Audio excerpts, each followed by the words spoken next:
Então, eu vou começar com o professor, o pastor Danilo Stélio, que é o mais velho aqui da ocasião, vai ter aí 3 minutinhos para fazer as suas colocações introdutórias, e depois o Lucas volta e nós já vamos começar com as perguntas e respostas. 3 minutos, pastor. Deixa eu só achar aqui o cronômetro, só um momentinho.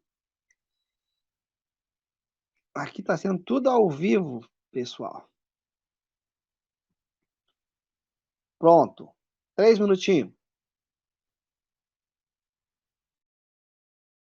Graça e paz a todos novamente. Muito bem, o tópico que nós vamos debater é um de muitos do sistema dispensacionalista de escatologia. O arrebatamento será antes ou depois da grande tribulação? O dispensacionalismo, ele envolve vários tópicos, vários assuntos distintos. Ele se baseia numa interpretação prioritariamente literal da Bíblia e, em segundo lugar, subsidiariamente, uma interpretação alegórica. Ele estabelece uma distinção entre Israel e a igreja e coloca os eventos escatológicos como ainda por acontecer no futuro, alguns já ocorridos no passado e outros prestes a acontecer no futuro a partir de outros eventos. Então, o que nós vamos debater é se o arrebatamento da igreja, mencionado, por exemplo, em 1 Tessalonicenses 4, se ele acontecerá antes ou depois da grande tribulação. É bom destacar que também existem correntes escatológicas que entendem que esse arrebatamento aconteceria no meio da grande tribulação, durante a grande tribulação. É o sistema mesotribulacionista, o mid-tribulacionista. E tem também o pré-ira, que seria o chamado arrebatamento na metade da grande tribulação. Mas nós não vamos debater sobre esses pontos, apenas estamos citando para você saber que não existe apenas o pré e o pós-tribulacionismo. Portanto, que seja um momento assim de muito estudo e, claro, de enriquecimento intelectual e teológico para todos nós. Que Deus nos abençoe. Muito bem, ainda restava 1 minuto e meio. São essas suas colocações introdutórias, pastor? Maravilha. Então, vamos passar a vez para o professor Lucas Banzoli. Como já ficou claro aí para vocês, ouvintes, o pastor Danilo Stélio vai estar defendendo a visão pré-tribulacionista, então que a igreja será arrebatada antes da grande tribulação. Ambos vão apresentar suas bases bíblicas, aí nós vamos apertar os irmãos aí, né, os debatedores, para ver qual que vai estar em mais harmonia com as escrituras sagradas. Professor Lucas, 3 minutinhos para as suas colocações introdutórias. Sim, o pastor Danilo introduziu bem o assunto realmente sobre o que é o pré-tribulacionismo, meso e também o pós. A nossa divergência, que eu também sou dispensacionalista, né, dispensacionalista progressivo seria a denominação que eu tenho, mas a nossa divergência aqui vai residir realmente na questão de quando ocorre o arrebatamento da igreja. Né? Eu creio que na grande maioria da questão escatológica a gente está em consenso. Né? Agora, quais as bases que a gente tem para afirmar que a igreja vai passar pela grande tribulação e só no final dela que Jesus volta para arrebatar a igreja? Em primeiro lugar, qual o texto principal que a gente tem na Bíblia que fala, que descreve os acontecimentos tribulacionais? Antes mesmo do Apocalipse, a gente tem Mateus 24. Mateus 24, por exemplo, versículo 9, vai dizer o seguinte: eles os entregarão para serem perseguidos e condenados à morte, e vocês serão odiados por todas as nações por minha causa. Depois vai dizer o seguinte, versículo 15, assim, quando vocês virem o sacrilégio terrível, do qual falou o profeta Daniel, no lugar santo que ele entenda, então os que estiverem na Judéia fujam para os montes. Verso 20, orem para que a fuga de vocês não aconteça no inverno e no sábado. Se aqueles dias não fossem abreviados, ninguém sobreviveria, mas por causa dos eleitos, aqueles dias serão abreviados. Aí ele vai dizer sempre que ele vai falar isso para os seus discípulos, e ele vai sempre colocar eles no meio dos acontecimentos. Ele nunca vai dizer, vocês vão ser arrebatados 7 anos antes, então não precisa ter medo de nada disso, não se preocupem, né? Fica de boa aí, como se ele estivesse falando só para uma multidão de incrédulos. Não, está falando especificamente para o povo dele, povo de Deus. Aí ele vai dizer o seguinte, verso 30, então depois de toda a tribulação, né, aparecerá no céu o sinal do Filho do Homem, e todas as nações da terra se lamentarão e verão o Filho do Homem vindo nas nuvens do céu com grande poder e glória. E ele enviará os seus anjos com grande som de trombeta, e estes reunirão os seus eleitos 4 ventos de uma a outra extremidade dos céus. Então, olha que interessante, né? Ele vai dizer que só no final dessas tribulações é que eles iam ver Jesus voltando, todos os povos, todas as nações vendo, e então eles sendo reunidos no céu, né, sobre os quatro ventos, né, de uma outra extremidade no céu. Ou seja, o arrebatamento aqui é claramente pós-tribulacional,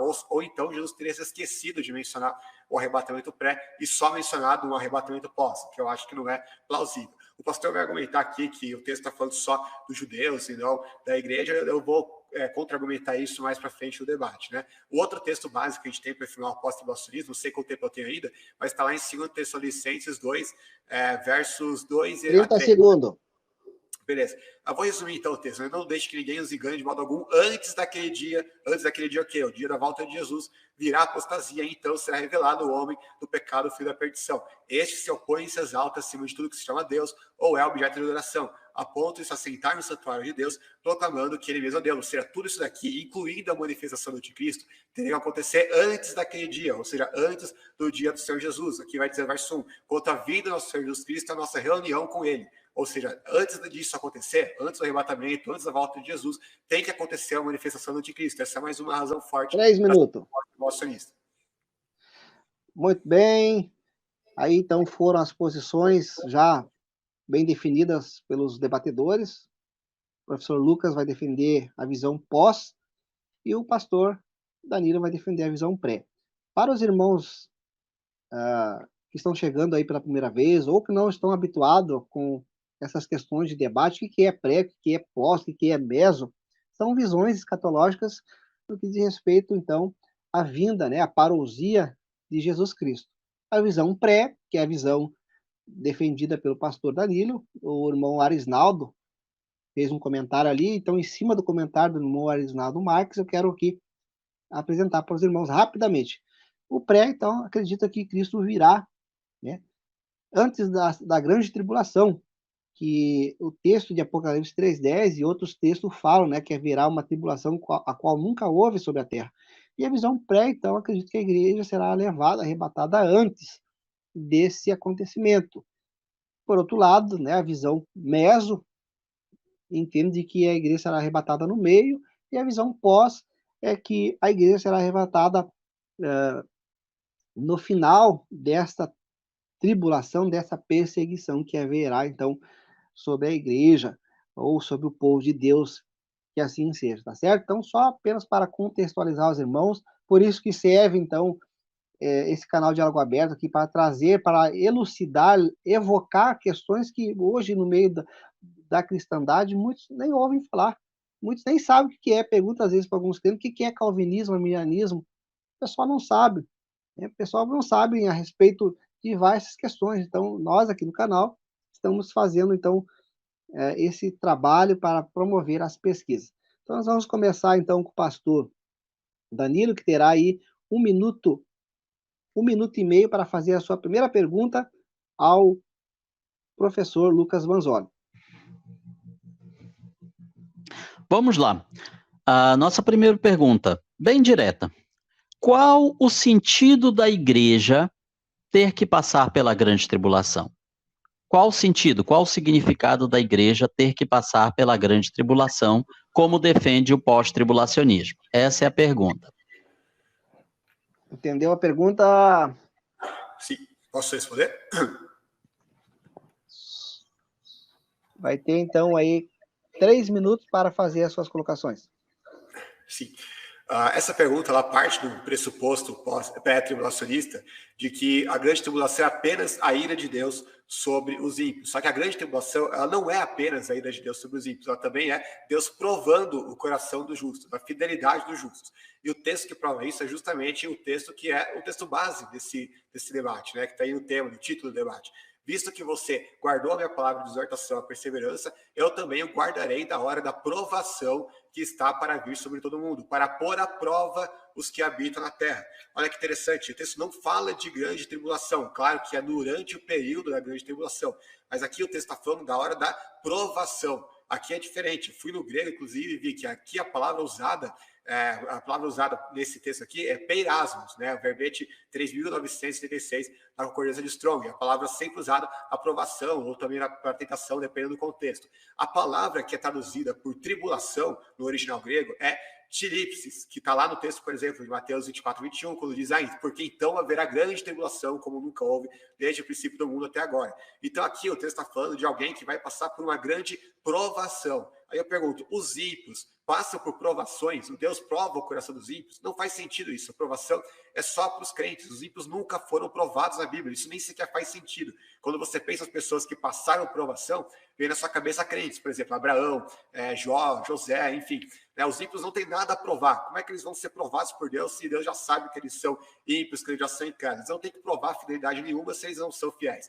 Por exemplo, o Salmo 11,5 vai dizer bem claramente, o Senhor prova o justo, mas o ímpio e a quem ama a justiça, sua alma odeia. Ou seja, quem recebe a aprovação de Deus é justamente o justo, não é o ímpio. Então, a grande tribulação é o derramar da ira de Deus sobre os ímpios e a prova da fidelidade dos justos. Os justos vão ser provados e os ímpios vão sofrer a ira de Deus. E o que é interessante é que, ao longo de toda a história da igreja, sempre foi assim. Porque essa pergunta, que sentido faz a igreja ter que passar para a grande tribulação, poderia ser feita ao longo de toda a história da igreja, porque a igreja sempre passou por tribulações ao longo da história dela inteira. Se você for ver, os 12 apóstolos, alguém poderia perguntar, qual sentido faz deles terem sido martirizados? Porque de todos eles, só João não foi martirizado, teve apóstolo que foi crucificado de cabeça para baixo, teve até mesmo profetas que foram cerrados ao meio, Você vê, Nero queimou os cristãos para servirem de iluminação para a cidade de Roma. Ao longo 30 segundos. Você teve várias, por exemplo, a perseguição de Domiciano foi cruel, terrível. Até hoje você tem cristãos sendo martirizados lá em países muçulmanos, principalmente, na Coreia do Norte, vivendo em campos de concentração. A gente poderia perguntar, que sentido faz Deus permitir que eles sejam atribulados nesse sentido, que eles sofram dessa forma, carreguem a sua cruz, e a igreja, o povo de Deus, no fim dos tempos, não. Por que a igreja não seria blindada, sendo que ao longo de toda a história dela, ela não foi? Porque só no fim dos tempos ela seria. Eu não vejo sentido nisso. E considerando que a minha fala da aprovação... 3 minutos. Ainda. Muito bem, então aí foi as primeiras colocações feitas pelo professor Lucas Banzoli, respondendo à pergunta do pastor Danilo. E eu quero frisar aos debatedores, conforme eu delimitei o texto base, que é Apocalipse 3:10, o professor Lucas procurou, então, manter-se na base desse debate, a partir do texto grego. Então, obviamente, vai ser necessário citar outros textos, mas a ideia é procurar, então, partir do texto base, expor as suas teses, tá certo? Pastor Danilo terá, então, vou deixar o tempo igual, de 3 minutos para a réplica. Muito bem. A resposta do Lucas mostra que realmente não faz sentido a igreja passar pela grande tribulação. Vou dizer por quê.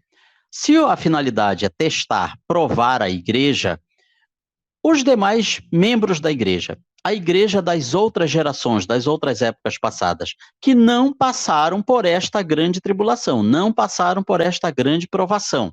Ou seja, nós teríamos uma geração da igreja que vai passar pela grande tribulação e outra que não vai passar, que são aqueles que já partiram, já viveram antes. Nós teríamos, então, 2 categorias de salvos. Aqueles, digamos assim, mais privilegiados, por assim dizer, que vão passar pela grande tribulação, e aqueles que não passaram pela grande tribulação. Outra coisa, qual a finalidade de fazer a igreja passar por provações se a igreja já passa por provações? Outra coisa, qual a necessidade de fazer isso se o texto fala, eu vou te guardar? De guardar de quê? Eu vou te guardar da provação? Eu vou te guardar da tentação? Eu vou te guardar da prova?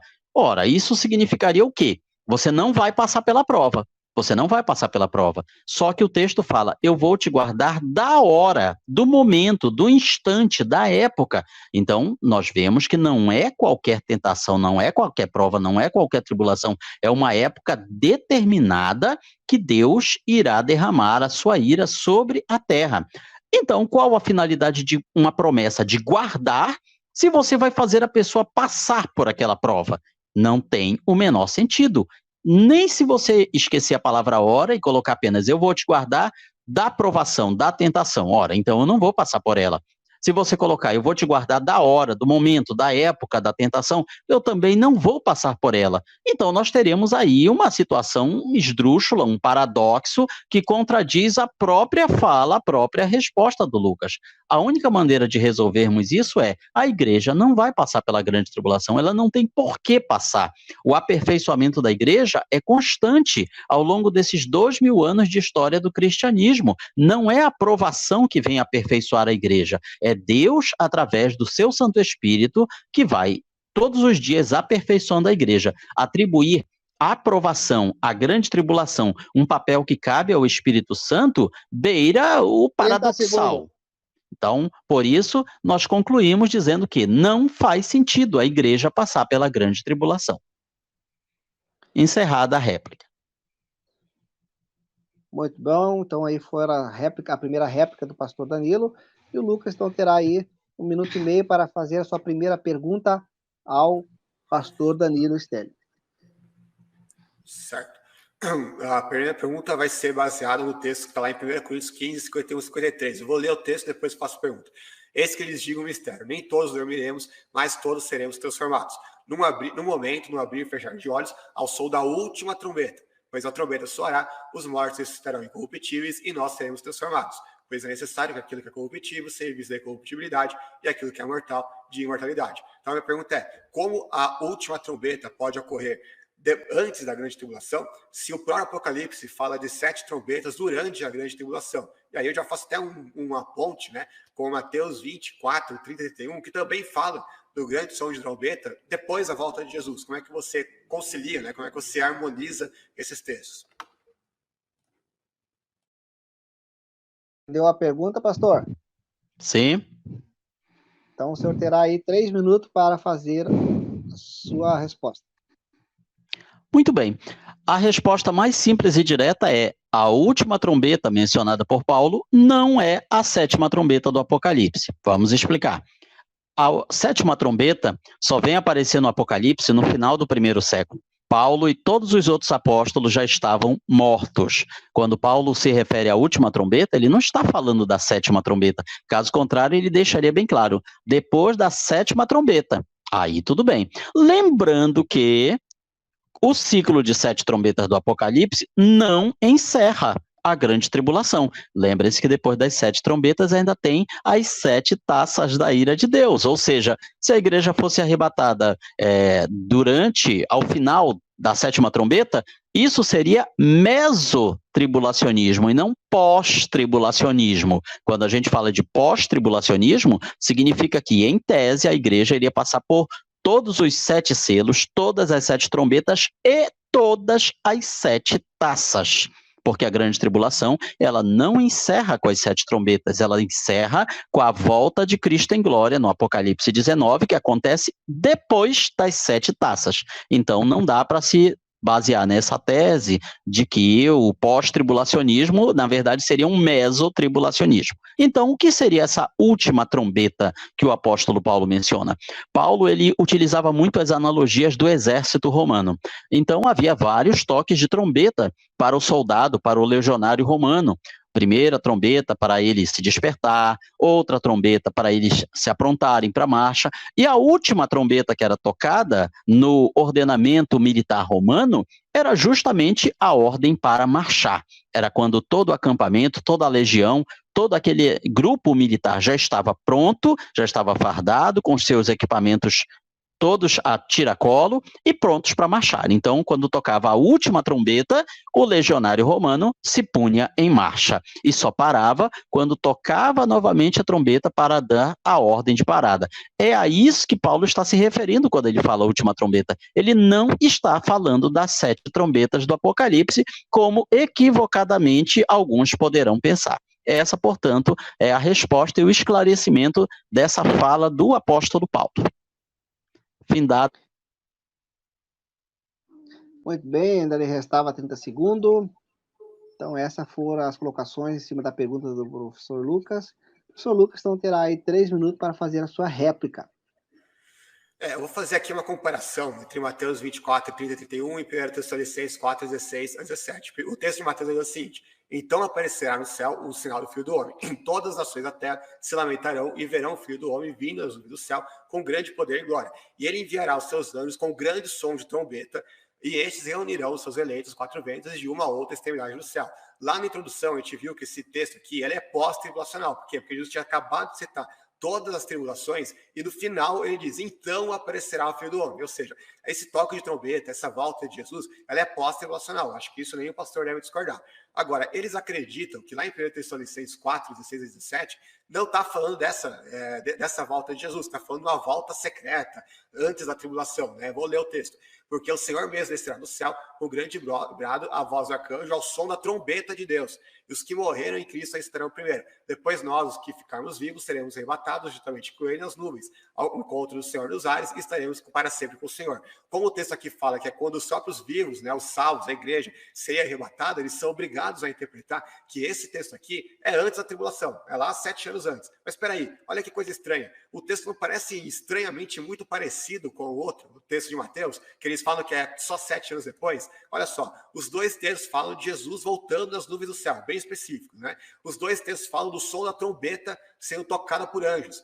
E os dois textos falam dos salvos sendo reunidos ou arrebatados onde quer que estiverem. Ou seja, claramente os dois textos, para qualquer intérprete honesto, vai ver que eles estão falando do mesmo evento. Não está falando de um que é secreto, invisível, pré-tribulacional, e o outro que é visível, que é pós-tribulacional. Não. Pelo contrário, o texto de 1 Tessalonicenses não tem nada de secreto, nada de visível, ele é barulhento, tem som de trombeta, tem grande brado, voz do arcanjo, ele se parece com tudo, menos com o rapto secreto. E aí ele também ia falar, Paulo, aí a gente vai fazer a conexão com o texto lá que eu citei, de 1 Coríntios 15, 51 e 53, quando ele vai falar que é o som da última trombeta. A trombeta soará e nós seremos ressuscitados incorruptíveis. O que ele está dizendo, então, é que essa última trombeta não é realmente a última, porque depois dela ainda tem as 7 trombetas do Apocalipse e ainda tem a trombeta que o anjo vai tocar lá em Mateus 24. Ou seja, é uma coisa que para mim soa muito, muito, muito como uma contradição, a não ser que as outras trombetas sejam trombetas de mentirinha, né? E além disso, eu queria só pontuar quanto tempo que eu tenho, só para ver se eu tenho tempo para falar sobre isso. 30 segundos. Certo, 1 Tessalonicenses 4,15 vai dizer o seguinte, nós os que ficarmos vivos os que ficarmos até a vinda, tá, parousia no grego, do Senhor. Ou seja, a gente vai ficar vivo até a parousia, até a vinda do Senhor. Aí em 2 Tessalonicenses 2,8, o mesmo Paulo vai dizer o seguinte, que o iníquo será destruído pela manifestação da sua vinda, com parousia também no grego. Ou seja, o anticristo só é destruído na parousia, e a gente vai ficar vivo até a parousia. Então, óbvio que a gente vai ficar vivo até o final da grande tribulação. 3 minutos.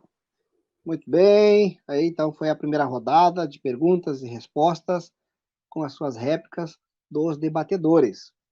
Agora nós vamos para a segunda rodada, onde o pastor Danilo terá aí 1 minuto e 30 para fazer a sua segunda pergunta ao professor Lucas. Muito bem. O pós-tribulacionismo, ele coloca a volta de Jesus após a grande tribulação. Nisso concordamos que se refere aos eventos de Apocalipse 19 e Zacarias 14. Ali ocorre a primeira ressurreição. A primeira ressurreição, ela menciona como seus participantes apenas aqueles que rejeitaram a marca da besta e foram mortos por isso. Ela não menciona os demais justos das outras épocas. As pessoas que não chegaram a passar pela grande tribulação, as pessoas que não chegaram a passar pelo teste de receber ou rejeitar a marca da besta.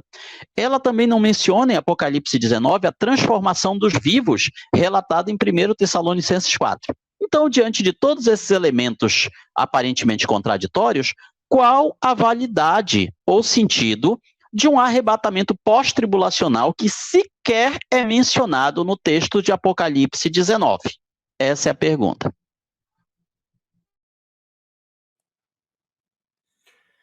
Posso responder?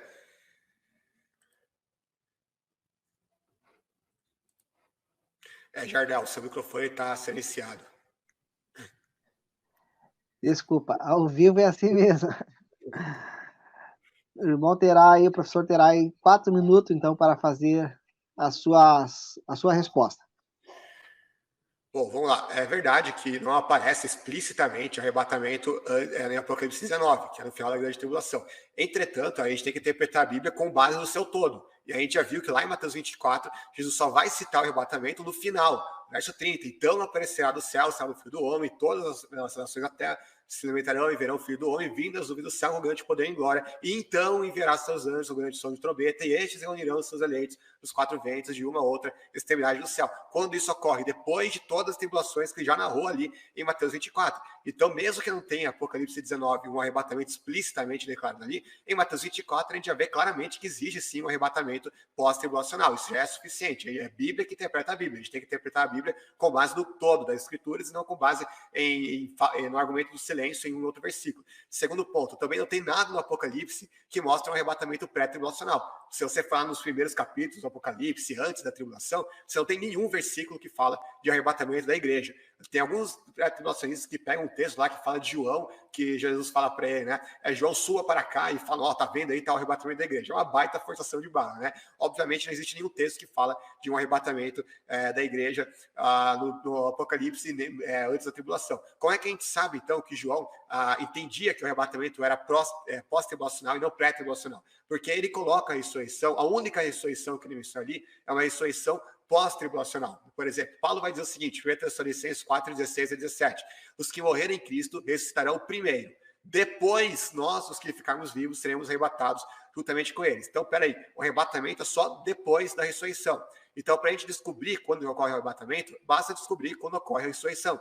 E aí a gente vai lá no Apocalipse, a gente vê no capítulo 20, ele narrando que Apocalipse capítulo 20, versos 4 e 5, esta é a primeira ressurreição. Então a primeira ressurreição acontece só no capítulo 20, já findados depois de todas as tribulações. Logo, a consequência lógica é que o arrebatamento só pode ser depois, já que ele é posterior à ressurreição. O próprio Jesus disse inúmeras vezes que a ressurreição é no último dia. Por exemplo, João 6,54, quem come minha carne e bebe meu sangue tem a vida eterna, e eu ressuscitarei no último dia. João 6,40, porquanto a vontade daquele que me enviou é esta, que todo aquele que vê o Filho e nele crê tem a vida eterna e eu estarei no último dia. A mesma coisa João 6,44, João 6,39, João 11,24, etc. Ele cansou de falar que o arrebatamento é só no último dia. Todas as vezes ele fala isso. Ele nunca tem um texto que fala que o arrebatamento é 7 anos antes do último dia. Não, ele sempre fala que o arrebatamento é no último dia. Então não tem como a ressurreição, que a ressurreição é no último dia. Então não tem como o arrebatamento ser pré-tribulacional se ela é depois da ressurreição, e a ressurreição é só no final, é só no último dia. Isso é inverter a lógica dos acontecimentos, né? Se a ressurreição ela é pós-tribulacional, o arrebatamento depois da ressurreição, a consequência lógica é que o arrebatamento só pode ser pós-tribulacional também. E como ele citou Apocalipse 19, eu gostaria de ler um texto aqui, que vai estar lá no verso 6 e 7. Um texto, inclusive, que é citado por alguns pré-tribulacionistas, né? Então ouvi algo semelhante ao som de uma grande multidão, com o estrondo de muitas águas e fortes trovões que bradava, aleluia, pois reina o Senhor, o nosso Deus, o Todo-Poderoso. Regozijemo-nos, vamos nos alegrar e dar-lhe glória, pois chegou a hora do casamento do Cordeiro, e a sua 30 segundos. E a sua noiva já se aprontou. Aqui está o anúncio das bodas do Cordeiro. E é só no capítulo 19. Depois acabou todas as tribulações. Para os pré-tribulacionistas, a bodas do Cordeiro já acontece 7 anos antes. Né? Aqui a gente já acabou as tribulações e só agora é que vai ter o anúncio do casamento. Né? Ou seja, obviamente que a boda do Cordeiro não acontece 7 anos antes. Ela só vai acontecer pós-tribulacional. Por quê? Porque o arrebatamento é pós-tribulacional. Então, mesmo que ele não mencione explicitamente o arrebatamento do capítulo 19, isso é pressuposto, está implícito ao longo de todo o capítulo, assim como ao longo de toda a Bíblia. Muito bem. 4 minutinhos, cravado. Obrigado, irmão Lucas, pelas suas respostas à pergunta do pastor Danilo. A qual terá aí 4 minutinhos também para fazer a sua réplica. Muito bem, obrigado aí pela honestidade do Lucas de admitir que realmente não aparece arrebatamento em Apocalipse 19, como também não aparece em Mateus capítulo 24, ali fala dos anjos ajuntando os escolhidos, mas não fala deles arrebatando a igreja. Então, se não podemos utilizar o argumento do silêncio, não podemos também utilizar uma espécie de sinônimos, criar sinônimos onde eles não existem. como qualquer teólogo bem sabe, o contexto de Mateus 24 é judaico. A mensagem do Evangelho de Mateus é para Israel em primeiro lugar. Por isso que ali está repleto de elementos judaicos e citações ao Antigo Testamento que só fariam sentido para um judeu. O próprio sermão profético de Mateus 24 e 25, que tem muita gente que se engana e acha que é só o capítulo 24, não é não, tá, gente? 25 também entra na conta. Tudo envolve contexto judaico, contextos e significados que para nós cristãos, gentios, não tem muito fundamento, não tem muito significado. Portanto, ali está repleto de elementos como o casamento judaico na parábola das 10 virgens, a questão de você separar as ovelhas dos bodes na parte B do capítulo 25, também a questão da abominação da desolação no lugar santo, algo que só se encaixa na questão de um templo judaico dividido em lugar santo e lugar santíssimo.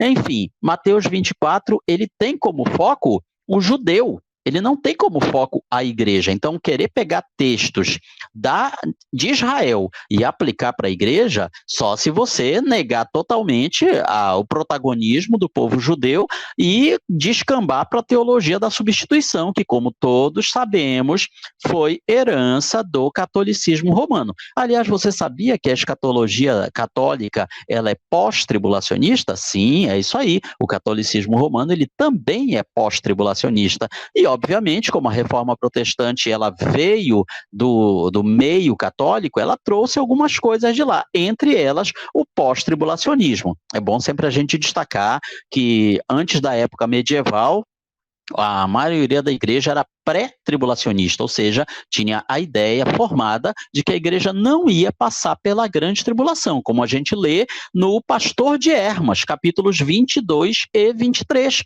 onde o personagem tem uma visão de uma grande fera e Deus lhe revela que aquilo lá representa a grande tribulação que está por vir, e que se eles forem bons, fiéis, eles escaparão daquela grande tribulação. Então, a ideia da igreja sendo tirada antes da grande tribulação, ela é muito mais antiga do que se possa imaginar. Claro que quando chegou na época medieval, a igreja católica, ela implantou a ideia geral de que Cristo só voltaria após a grande tribulação e que a igreja ia passar por essa grande tribulação. Dessa maneira, ela meio que justificava os sofrimentos do fiel católico. E dizia, olha, nós estamos passando pela grande tribulação, aguenta firme aí que Jesus está voltando. Então é de lá que vem essa ideia, essa tese.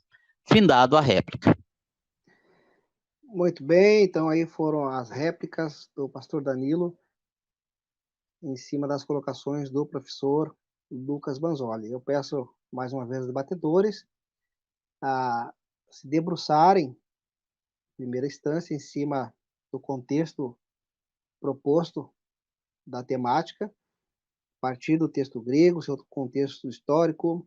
O pastor mencionou aí o contexto judaico, e não podemos descartar que João era judeu. Então, temos aí algumas questões, algumas pérolas no texto que precisam ser analisadas, e eu peço que vocês foquem nisso, tá? O professor Lucas terá aí, então, 1 minuto e 30 para fazer a sua segunda pergunta ao pastor Danilo.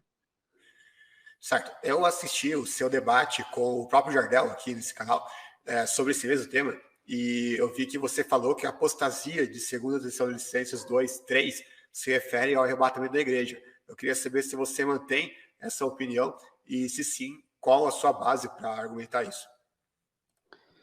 Entendeu a resposta, pastor? Sim, sim. O senhor terá, então, aí 4 minutos para fazer a sua resposta, e depois o Lucas terá mais 4 para a sua réplica. Muito bem. A palavra grega que nós traduzimos por apostasia, na verdade, o que nós fazemos é transliterar essa palavra. A palavra apostásia, ou apostasion, ela significa simplesmente afastamento, partida, deserção, revolta, distância, manter distância. Ela não significa desvio da fé. Prova disso é que em 1 Timóteo 4:1, o apóstolo Paulo escreve assim: o Espírito expressamente diz que nos últimos tempos alguns apostatarão da fé. Ora, se só a palavra apostasia já significasse afastamento da fé, ele escreveria: diz que nos últimos tempos alguns apostatarão. Pronto, só isso, ele não colocaria da fé. Apostatar, então, tem o significado de se afastar.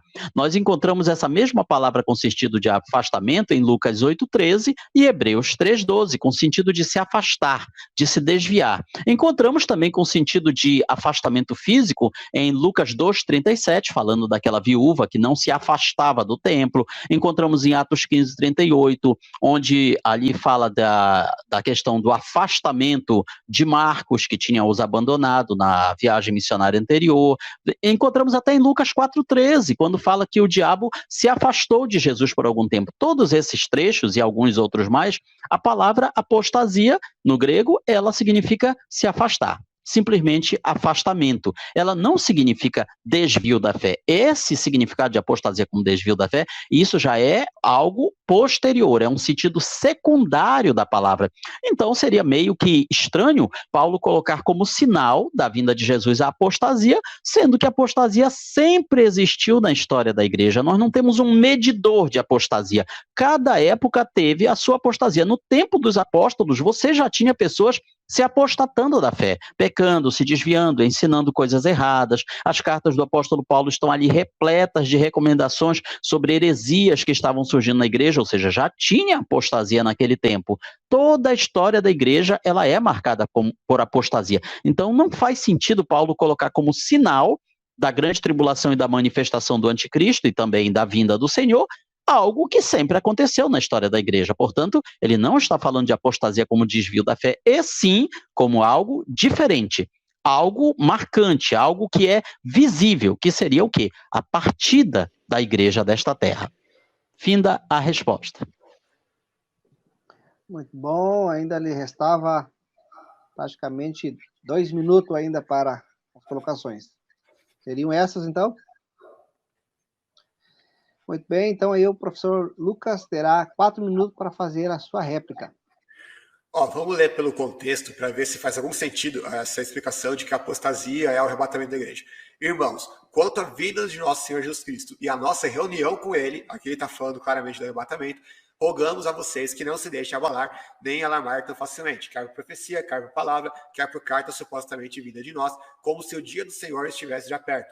Não deixe que ninguém nos engane de modo algum. Antes daquele dia, qual dia é esse? Justamente a vida do nosso Senhor Jesus Cristo, a nossa reunião com ele. Antes daquele dia virá a apostasia. E então será revelado o homem do pecado, o filho da perdição. Ou seja, se a apostasia tem que vir antes da vinda do Senhor Jesus Cristo e a nossa reunião com ele, ela não pode se referir à própria vida do nosso Senhor Jesus Cristo e a nossa reunião com ele. Percebe? É uma coisa óbvia aqui, é uma coisa, basta ter uma interpretação de texto simples aqui para você perceber que isso aqui é uma interpretação incabível pelo contexto. Porque a apostasia é uma coisa que precede a volta de Jesus e precede a nossa reunião com Jesus.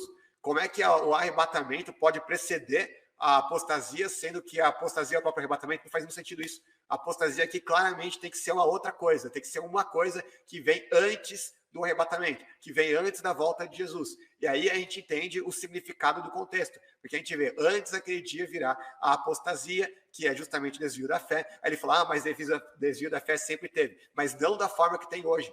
Porque veja o tipo de gente que o anticristo é. Ele se opõe, se exalta acima de tudo que se chama Deus ou é objeto de adoração.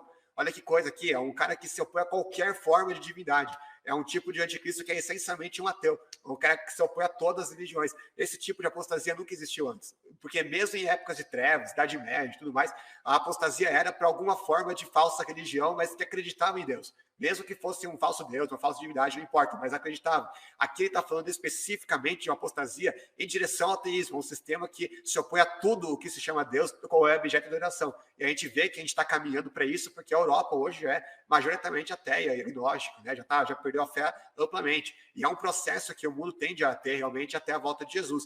E isso eu abordo mais amplamente em outros estudos, né? Não vem ao caso aqui.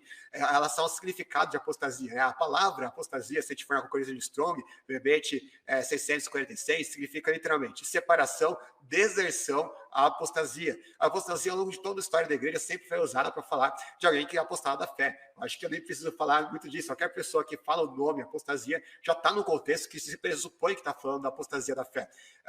Quando a Bíblia fala de deserção, não está falando de arrebatamento, não tem nada a ver com arrebatamento, desertar e arrebatar, não tem nada a ver uma coisa com a outra. É alguém que está desertando da fé. né? Claro que dependendo do contexto pode ter outro significado. Aqui não, aqui só admite esse significado, que é a pessoa se separando, sim, mas separando da fé cristã e não se separando de alguma coisa no sentido de um arrebatamento. Porque também é importante dizer que nenhum texto bíblico que fala de arrebatamento usa a palavra apostasia. Isso não é estranho, porque se ele argumenta que apostasia significa o arrebatamento da igreja, então deveria ter outros textos que falassem nesse sentido, né? Ou seja, várias vezes a Bíblia fala de arrebatamento, mas estranhamente ela nunca usa a palavra apostasia para isso. Ela sempre usa a palavra harpazo, a grande maioria das vezes. Por exemplo, Atos 8:39 vai dizer o seguinte: o Senhor arrebatou Felipe, harpazo, que está lá no grego. 2 Coríntios 12:2. Tal homem foi arrebatado até o terceiro céu. 30 segundos. Quase 4. Foi arrebatado ao paraíso. Depois, os que estivermos vivos, seremos arrebatados nas nuvens. Apocalipse 12:5. Seu filho foi arrebatado para Deus. Por que Paulo nunca usa a palavra apostasia quando fala de arrebatamento? Ele só usa a palavra harpazo, outros termos que não tem nada a ver com apostasia. E aí a gente já viu aqui que, pelo contexto, aqui anula completamente a chance de apostasia ser o próprio arrebatamento, já que é uma coisa que precede o arrebatamento, então não pode ser o próprio, né? Muito bem, 4 minutinhos, bem aproveitado pelo professor Lucas Banzoli, em cima, então, aí das colocações feitas pelo pastor Danilo, né? A segunda réplica do professor Lucas. Fechando, então, com isso, o segundo bloco de perguntas e respostas e as suas réplicas. Agora nós vamos, então, para o terceiro e último bloco, onde os debatedores vão poder apertar um pouquinho mais um ao outro no que diz respeito aí ao contexto cultural, histórico e linguístico, não esquecendo, meus queridos irmãos debatedores, o texto base que foi aqui a temática dessa ocasião, né? E o texto grego, né? A qual eu li anteriormente para vocês, eu vou ler novamente, né? Aonde vai dizer ali a oração principal dentro da perícope, né? Cago se tereso ec hora peirasmo. Então, peço aos irmãos aí que aprofundem um pouquinho mais para que nós possamos aí fazer o cruzamento das informações. Pastor Danilo, a sua terceira e última pergunta, então, ao Lucas Banzoli. 1 minuto e 30. Muito bem. Apocalipse 3:10, texto bem conhecido. Como guardaste a palavra da minha paciência ou perseverança, também eu te guardarei da hora da tentação que há de vir sobre todo mundo para tentar os que habitam na terra. Muito bem. Então a pergunta é: como se harmoniza um arrebatamento pós-tribulacional com essa ideia de guardar e proteger os fiéis, se ao longo de todo o livro do Apocalipse, nós, e também Daniel, né? Daniel também é o Apocalipse do Antigo Testamento, nós não encontramos essa ideia de proteção em lugar nenhum. Nós encontramos os santos sendo perseguidos, sendo injuriados, sendo vencidos. Onde é que está esse guardar num arrebatamento pós-tribulacional? Que guardar seria esse? Essa é a pergunta. Entendeu, professor Lucas? Sim, posso responder? Pode, tem 4 minutos.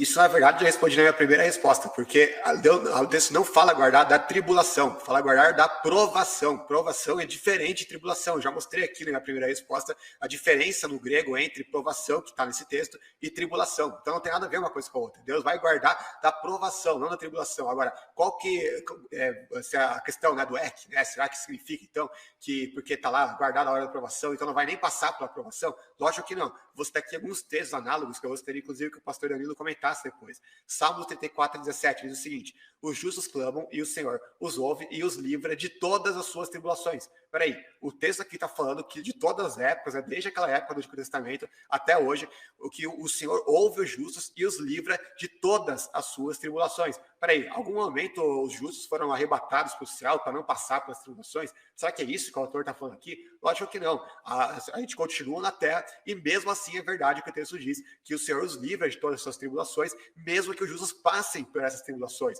Porque tanto naquela época como até hoje, o próprio apóstolo Paulo disse, né, se a nossa esperança se limita a esta vida, somos de todos os homens os mais dignos de lástima, os mais miseráveis de todos os homens, conforme outras traduções, né? 1 Coríntios 15:19. Então, óbvio que Jesus passa pelas tribulações, mesmo com o texto dizendo que o Senhor os livra. Porque livrar da tribulação é livrar em meio a ela. Não é simplesmente você impedir que a pessoa passe por aquilo. Mateus 6,13, a oração do Pai Nosso. Todo mundo deveria saber esse texto. E não nos deixe cair em tentação, mas livra-nos do mal, porque teu reino, poder, glória para sempre. Amém. Peraí, o texto está falando, livra-nos do mal. Será então que a gente nunca vai passar por tentação? Só porque ele fala não deixe cair em tentação? Claro que não. A gente vai se livrar do mal, não porque a gente não vai ser tentado, mas porque Deus vai livrar a gente de cair na tentação. Olha que coisa interessante. João 17,15. Não o rogo que os tires do mundo, mas que os protejas do maligno. Aqui é o próprio Jesus orando. Ele não quer que tire do mundo, não quer que seja arrebatado para não passar por aquilo. O próprio Jesus aqui está sendo contra o arrebatamento pré-tribulacional. Não rogo que os tires do mundo, mas que os protejas do maligno.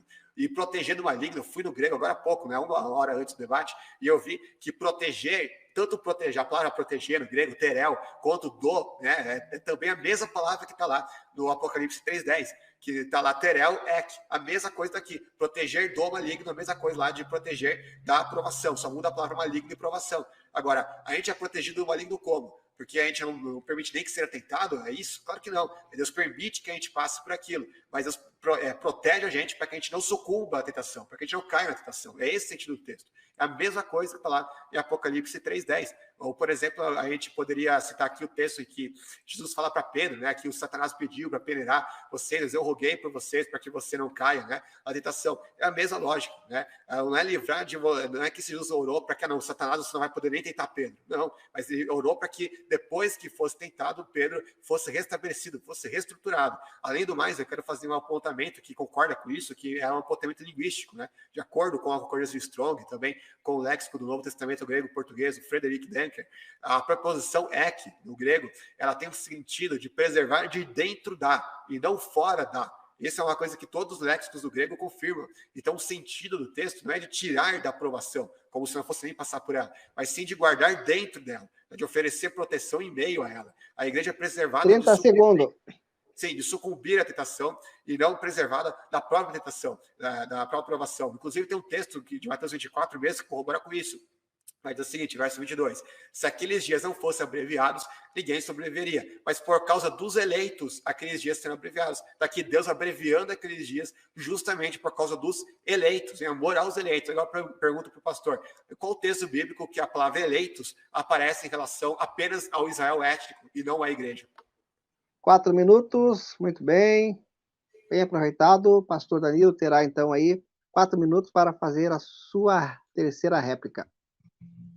Muito bem, pelo menos o Lucas teve a hombridade de reconhecer que então essa palavra de guardar não tem nada a ver com proteção física. Ainda bem que ele não caiu nessa armadilha, porque Apocalipse 13,7 fala que a besta, o monstro, vai fazer guerra aos santos e vencê-los. Então você, meu caro pós-tribulacionista, fique sabendo que não vai ser qualquer perseguiçãozinha, não. Vai ser uma guerra e você não vai vencer, você vai ser derrotado.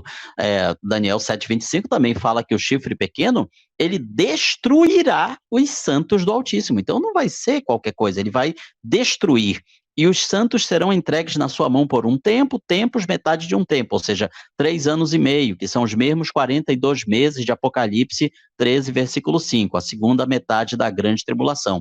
Portanto, dentro desse contexto, óbvio que o guardar da hora da tentação não tem nada a ver com proteção física. Não tem mesmo, até porque a primeira ressurreição fala que aquelas pessoas elas foram mortas por rejeitar a marca da besta, ou seja, todos os justos da grande tribulação não ficarão vivos, todos eles serão mortos, o que é mais um ponto contra o arrebatamento pós-tribulacional, porque se não tem ninguém vivo para esperar a primeira ressurreição, para esperar a volta de Jesus em glória, já que todos os justos terão sido mortos, não é? Terão sido mortos, degolados por não receberem a marca da besta, cadê os vivos para serem transformados? Não tem, né? Não tem. Isso daí é mais um ponto contra o arrebatamento pós-tribulacional. Então, quando se fala aqui de Apocalipse 3,10, está se fazendo toda essa exegese aí que o Lucas apresentou, como se o texto estivesse dizendo assim, eu te guardarei da tentação que há de vir sobre o mundo, ou da aprovação. Só que o texto diz, eu te guardarei da hora da tentação, da época do momento. Onde é que nós encontramos uma construção gramatical parecida com essa? João 12:7, quando Jesus fala, Pai, salva-me desta hora. Aparece aí, de novo, o ek, se referindo ao quê? Aquele momento. Jesus não estava dizendo, olha, Pai, me livra das aflições da cruz. Não, ele queria que o Pai o livrasse daquele momento da provação, daquele determinado ponto físico na relação espaço-tempo. Então, quando se fala de guardar da hora da tentação ou da provação, isso só é possível arrebatando, tirando a igreja da terra antes dessa época, antes desse momento. Vou usar uma analogia aqui. Uma pessoa visita as Torres Gêmeas de Nova York em dia 11 de setembro de 2001. Ela visita e sai de lá antes de acontecer a queda dos aviões nas torres. Ela não estava lá na hora daquele desastre. Ela não pode dizer, olha, eu fui tirada da hora que os aviões bateram nas torres. Não, ela não estava lá na hora que aconteceu. Ela foi guardada da hora daquele evento. Então, a única maneira disso acontecer é a pessoa ser tirada daquele local antes do evento acontecer. Assim também, o guardar da hora da tentação só é possível com um arrebatamento pré-tribulacional. Agora, se fosse o texto dizendo assim, eu te guardarei da provação, da tentação que há de vir sobre todos para testar, para provar os que habitam sobre a terra. Interessante que não fala de provar os justos, fala de provar todos os que habitam sobre a terra. Isso inclui todos, né? Justos e ímpios. Então, aquela sua ideia de que os ímpios não passam pela provação, pela tentação, ela cai por terra diante do próprio texto, já que ele não menciona especificamente apenas os justos. Então, essa promessa de livramento de Apocalipse 3:10, ela ficaria sem sentido. Seria a mesma coisa de Deus dizendo, olha, você vai passar por tudo isso aí, mas eu vou te guardar sem te guardar, eu vou te proteger sem te proteger, eu vou te livrar sem te livrar. Ficaria sem o menor sentido e sem sentido de esperança para os crentes que lessem essa carta. Fim da réplica. Muito bem, 4 minutinhos também, bem aproveitado para o pastor Danilo, a qual o professor Lucas terá então aí 1 minuto e 30 para fazer a sua terceira e última pergunta ao pastor Danilo. Certo. Esse texto aqui é baseado em Mateus 24, 37 a 41. Eu vou perguntar o seguinte, a gente conhece vários filmes, livros a esse respeito, conhecido da série Deixados para Trás, né? Inclusive a série que mais popularizou a visão pré-tribulacionista em tempos recentes, né? E aí eu pergunto, né, esses que são deixados para trás, né, em Mateus 24, 40 e 41, se quiser eu posso ler o texto aqui, são os ímpios, né, que são deixados para trás da terra para ficar aqui mais 7 anos, enquanto os salvos são arrebatados para o céu, ou seja, exatamente como a tese do livro, do filme, que popularizou a questão do arrebatamento pré-tribulacional, e é inclusive usada como base por quase praticamente todos os pré-tribulacionistas que eu conheço, usam esse texto como uma das principais bases para ele. Eu não vi ainda o pastor Danilo usar esse texto nesse debate no anterior, por isso estou perguntando para ele se você concorda com essa visão dos pré-tribulacionistas de que os deixados nesse texto se referem realmente aos ímpios, né, que são deixados para trás aqui na terra e os salvos são arrebatados. É isso que o texto quer dizer? Qual texto especificamente? Mateus 24... 40 a 41, posso ler aqui. Então, estando 2 no campo, será levado uma e deixado o outro, estando 2 moendo no moinho, será levada uma e deixada a outra. Certo. Tudo bem. Pastor Danilo, então aí tem 4 minutinhos para fazer a sua resposta. Muito bem. Essa questão dos deixados para trás, eu acho que devo ser um dos poucos pré-tribulacionistas, aliás, eu não conheço muitos, que tenham assistido ou que tenham lido esse livro. As pessoas sempre citam essa obra aí cinematográfica, mas assim, o que eu conheço de escatologia eu nunca assisti, nunca li essa obra aí, então realmente eu não me baseio muito nela. Mas a questão dos deixados para trás, eles são justamente aqueles que não fazem parte da igreja. São aqueles que, embora sendo crentes nominais, podem até ser crentes nominais, mas eles não fazem parte da igreja. Então, eles ficarão para passar pela grande tribulação neste mundo. Nós entendemos que esses versículos de ser levado um e deixado o outro se refere justamente aos deixados, aqueles que ficarem. Até porque, se colocar isso num arrebatamento pós-tribulacional, não faz muito sentido. Você vai levar uns, você vai tirar a igreja aqui da terra, para quê? A igreja já não estava protegida aqui na terra? Então, para que tirar ela daqui? Por que não simplesmente Jesus surgir em glória, destruir todos os ímpios e implantar o reino dele milenial aqui. Aliás, o Antigo Testamento está cheio de passagens falando do reino de Jesus aqui na Terra. Ele senta no trono de Davi, ele reina em Jerusalém, a partir de Jerusalém sobre todo mundo. Então, isso daí rende até outro debate, mas realmente fala de um reino milenial na Terra. Então, qual seria o sentido de um arrebatamento pós-tribulacional? Nenhum. Não haveria por que levar ninguém e nem deixar ninguém, já que bastaria ele surgir nos céus, destruir todos os ímpios e pronto, agora eu vou estabelecer o meu reino aqui na terra com os justos. Não haveria necessidade de arrebatamento. Não tem sentido nenhum você arrebatar as pessoas após a grande tribulação. É simplesmente surgir, destruir os maus e ficar com os bons. Não tem por que ter um arrebatamento. Então, nesse contexto de um arrebatamento pós-tribulacional, esses versículos aqui de Mateus 24, 40 a 41, eles não fazem o menor sentido. Mas se a gente for, vamos pegar o gancho aqui do versículo 42, que fala da vigilância. Vigiais porque não sabeis a que hora de vir o nosso Senhor. Mas como? Como é que eu não vou saber a hora que Jesus vai vir? Está rolando a maior guerra, a batalha do Armagedon, exércitos de todo mundo, 200 milhões de cavaleiros ali, dos reis do Oriente, e eu não vou saber que aquele é o momento da batalha do Armagedon, que Jesus vai voltar? Zacarias 14 fala da cidade de Jerusalém cercada, tomada metade da cidade pelos exércitos, que é quando Cristo surge em glória e esplendor, pousa ali sobre os Montes das Oliveiras. Vigiar para quê? Não tem necessidade de vigilância num arrebatamento pós-tribulacional. Os eventos estão todos ali na cara de todo mundo, acontecendo a maior batalha. Então, as pessoas que estiverem naquela época, os justos, eles vão saber, tá vendo? Tá rolando a batalha do Armagedon, Jesus vai voltar agora. É essa época que ele vai voltar. Não haveria sentido de vigiar. Todos os textos do Novo Testamento que falam sobre iminência da igreja, cuidado, estejam prontos, eu virei como ladrão, eu virei de surpresa, eu virei como um laço, o dia do Senhor virá como um laço sobre todos que habitam sobre a terra. Tudo isso perde a essência se você tiver um arrebatamento pós-tribulacional, já que você tem uma série de eventos acontecendo durante a grande tribulação, selos, taças, trombetas, pragas, a batalha do Armagedon culminando ali no final da grande tribulação. Então, não faz sentido nenhum os textos de vigilância e iminência num arrebatamento pós-tribulacional. Finda a resposta.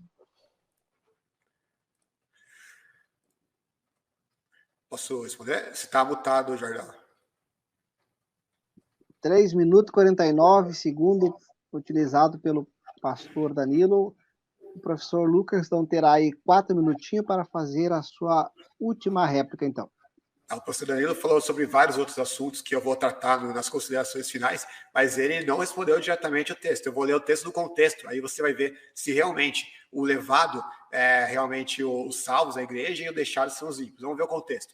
Verso 77. E como foi nos dias de Noé, assim também será a vinda do Filho do Homem. Porquanto, assim como nos dias anteriores ao dilúvio, comiam, bebiam, casavam e davam-se em casamento, até o dia que Noé entrou na arca. E não perceberam, até que veio o dilúvio e os levou a todos. Assim também será a vinda do Filho do Homem. Então, estando 2 no campo, um será levado, o outro deixado. Estando 2 moedas no moinho, uma será levada e a outra deixada. Então, veja que o contexto aqui está comparando com os dias de Noé. Nos dias de Noé, alguns foram levados e outros foram deixados. Disse, veio o dilúvio e levou a todos. Quem foi quais foram essas pessoas aí que o dilúvio levou? Não está falando da igreja, não é que o dilúvio levou Noé, a família dele, não. Levou os ímpios, levou em que sentido? Levou mortos, né? É meramente um eufemismo para falar da morte. Então, quem foi que foi deixado aqui? Justamente Noé, essa família, que foi deixado em vida, preservado na arca, deixado vivo na terra. É simplesmente isso que ele está falando. O levado é levado morto, o deixado é deixado em vida. Tanto é que no texto paralelo, né, no Evangelho Sinóptico de Lucas, a gente vai ler o mesmo texto, mas com outras palavras. Olha como é que é interessante a forma que Lucas escreve aqui. Verso 26. E como aconteceu nos dias de Noé, assim também será nos dias do Filho do Homem. Mais uma vez comparando com o dilúvio. Comiam, bebiam e casavam e davam-se casamento até o dia em que Noé entrou na arca e veio o dilúvio e os consumiu a todos. Olha que interessante. Mateus vai citar esse texto e vai usar o termo levar, que os pré-tribulacionistas falam que é levar arrebatado, né? Sair da terra e tal, ir para a presença de Deus. Aqui, Lucas vai citar o mesmo texto, aquele mesmo contexto, mas vai trocar a palavra, ele vai usar o termo consumir. Por quê? Porque estava falando justamente daqueles que morreram ali. Então, o levado não tem nada a ver com o arrebatamento. Esse texto não tem nada a ver com o arrebatamento pré-tribulacional. Está simplesmente falando daqueles que foram consumidos, mortos, né? Aí ele continua, verso 28. Como também, da mesma maneira, aconteceu nos dias de Ló. Comiam, bebiam, compravam, vendiam, plantavam e edificavam. Mas o dia em que Ló saiu de Sodoma, choveu fogo e enxofre do céu e os consumiu a todos. Assim também será no dia em que o Filho do Homem há de se manifestar. Ele compara também com Ló, na época de Ló. Choveu fogo do céu sobre Sodoma e Gomorra. O que aconteceu com os habitantes de Sodoma e Gomorra? Foram arrebatados? Foram para a presença de Deus? Claro que não. Eles foram consumidos, foram mortos. É isso que ele diz. Ele fala, exatamente assim vai acontecer quando o Filho do Homem se manifestar. Por quê? Porque quando o Filho do Homem se manifestar, todos os ímpios vão ser mortos e os salvos vão ser preservados em vida na terra. Então é só um eufemismo. Lucas ele é mais direto para falar sobre isso. Além do mais, eu só responder aqui uma coisa que ele falou aqui. Ele disse que, peraí, eu anotei aqui uma coisa que ele falou, que a gente não vai saber a hora que Jesus vai voltar. A 1 Tessalonicenses 5, né, ele citou o texto. É exatamente isso que ele falou, só que ele não está compreendendo um detalhe, que a própria Bíblia explica em que sentido que Jesus vem como ladrão. Vamos lá. Irmãos, quanto aos tempos e épocas, não precisamos escrever-lhes, pois vocês mesmos sabem perfeitamente que o dia do Senhor virá como ladrão à noite. É isso que os pré-tribulistas falam. Só que olha a continuação. Quando disserem, paz e segurança, então, de repente, a destruição virá sobre eles, como dores, a mulher grávida, e de modo nenhum escaparão. Mas e vocês, irmãos, não estão nas trevas para que esse dia os surpreenda como ladrão. Vocês todos são filhos da luz, filhos do dia. Não somos à noite e nas trevas. Olha que interessantíssimo isso que ele fala. Ele fala que Jesus vai voltar como ladrão? Sim. Mas para quem? Para a igreja? Para nós? Não. Para os ímpios, para aqueles que não conhecem as profecias. Porque, repito, quando Jesus for voltar, ele não está falando dessa época agora. 30 segundos. Está falando de uma época que o mundo inteiro praticamente vai estar caindo no ateísmo, no agnosticismo. Eles não vão estar nem aí com a religião mais, eles não vão conhecer as profecias. Vai ser todo mundo incrédulo. Aí vai ter uma minoria que vai ser a igreja que vai ser perseguida. Por isso que ele diz que eles não vão saber nada e vão ser surpreendidos, né? Mas nós, ele diz, nós não estamos nas trevas para que esse dia nos surpreenda. 4 minutos. Porque a gente conhece as profecias. Muito bem, meus queridos irmãos, estamos chegando então aí ao final de mais um excelente debate, onde foram apresentados aí por ambos as suas bases, né? A questão cultural, histórica, linguística foram apresentados aí pelos debatedores. E agora, cada um vai ter então 5 minutinhos para fazer as suas considerações finais. Nós começamos com o pastor Danilo Estélio, então ele vai ter a oportunidade de fazer as suas considerações e encerramos com o professor Lucas Banzoli, então, com as suas considerações finais. E já, assim que vamos fazer as suas colocações, eu quero estar aqui anunciando o próximo debate que vai ter essa semana, aqui no canal Diálogo Aberto também. Pastor Danilo, então, aproveita nesses 5 minutos, já faça aí, mais uma vez, as colocações das suas redes sociais a todos os ouvintes. Muito bem, muito obrigado a todos vocês que nos acompanharam aqui nessa mais de 1 hora de debate. Claro que nós não esgotamos o tema é muito amplo, muito vasto, nós tocamos apenas na superfície, deve ter muitas perguntas aí no chat, não dá para responder todas imediatamente, mas vocês podem colocar nos comentários que durante os próximos dias a gente vai, na medida do possível, estar respondendo, esclarecendo alguma dúvida que tenha ficado. Também lembrando aqui das minhas redes, Palavra Viva e Fiel, meu canal no YouTube, com os comentários da Escola Dominical, e o meu blog, palavravivaefiel.blogspot.com. Também tenho um outro canal auxiliar no YouTube, com o meu nome mesmo, Danilo Estélio, onde eu também coloco algumas mensagens radiofônicas. Nós temos um horário aqui na rádio evangélica da nossa cidade, a Rádio Boas Novas. Já fazem aí 20 anos que toda semana a gente está lá, quinta-feira, de 6 às 7 da tarde, horário de Brasília. Você pode acessar pelo www.rbn104.com, a nossa Rádio Boas Novas aqui em Macapá, rádio 100% evangélica, onde nós estamos toda semana, de 6 às 7 da tarde, trazendo a boa música evangélica e também mensagens bíblicas sobre temas diversos. Então, veja que nós procuramos, na medida do possível, trazer numa linguagem bem simples, bem direta, para todos que estão nos acompanhando, sobre essa questão tão importante. Quando vai ser o arrebatamento? Antes da grande tribulação? Eu vou passar pela grande tribulação? E nós dizemos, não, se você estiver preparado para subir com Jesus, você não vai passar. Caso você não esteja, você vai passar pela grande tribulação e terá toda a perseguição do anticristo, todo o poder da besta, do monstro, contra a sua vida, contra a sua família, contra tudo que você tem. Então, é uma época que os santos da grande tribulação, eles terão que ter mais fé do que nunca, porque a perseguição contra eles será implacável, não será uma perseguição qualquer, será guerra, será destruição, literalmente, mas que você possa ser como Ló. Jesus disse que a sua volta será como nos dias de Ló. Ló foi tirado de Sodoma antes do fogo cair do céu. Que você também possa ser como Ló, tirado desta terra antes da destruição vir. Jesus disse que a sua volta seria como nos dias de Noé, que você possa ser como Noé, que você possa ser guardado dentro da arca que simboliza o próprio Jesus Cristo, e assim o dilúvio da grande tribulação não te alcance. Fique firme com Cristo Jesus, mantenha a sua fé, combata o bom combate e não negue Jesus por nada neste mundo, porque ele é a única maneira que nós temos de ser salvos e de fazer parte do reino de Deus, que abrangerá céus e terra e será eterno. Não importa quais lutas ou problemas passamos, não importa nem que você venha ficar para a grande tribulação, mas permaneça firme com Jesus e você será ressuscitado para participar do reino de Deus, do reino milenial, das bodas do Cordeiro, dos novos céus e da nova terra. Que Deus, portanto, nos abençoe e até uma próxima oportunidade.